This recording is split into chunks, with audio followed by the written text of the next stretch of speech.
Hi friends, అందరికీ happy Sri Rama Navami. నేనైతే ఇంట్లో పూజ చేసి వంట చేసే లోపల ఆఫ్టర్నూన్ 12 అయిపోయింది. ఇంటి దగ్గర ఉన్న రాములవారి టెంపుల్కి అయితే వెళ్ళాను. అక్కడ కళ్యాణోత్సవంలో చక్కగా రాములవారు సీతమ్మ తల్లికి తాళి కట్టే టైంకే వెళ్ళాను. అండ్ ఇవాళ అయితే అయోధ్య నుండి బాలరాముడి చిత్రపటం ప్రసాదం అయితే వచ్చేసాయి. ఇలాంటివి చాలా సంతోషాన్ని అనిపిస్తుంది మనసుకి. అలాగే ఈవినింగ్ బయటికి వెళ్దామని మా దగ్గరలో ఉన్న చాచా నెహ్రూ పార్క్కి అయితే వెళ్ళాము. అక్కడ బ్రాహ్మణి పవన్ అయితే కొంచెం టైం అయితే స్పెండ్ చేసేసారు.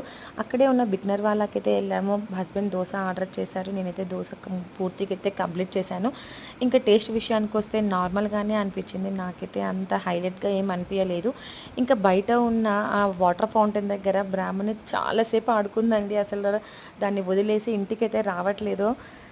చాలా సేపు ఆడుకుంది. అలాగే ఇంటికి వచ్చేసాము. ఇంటికి వచ్చిన తర్వాత కాసేపు బ్రాహ్మణి ఆడుకుంది. ఆమెకు నైట్ డిన్నర్ తినిపించేసి వాళ్ళ నాన్న దగ్గర అయితే చక్కగా పడుకునేసింది. Okay friends, bye.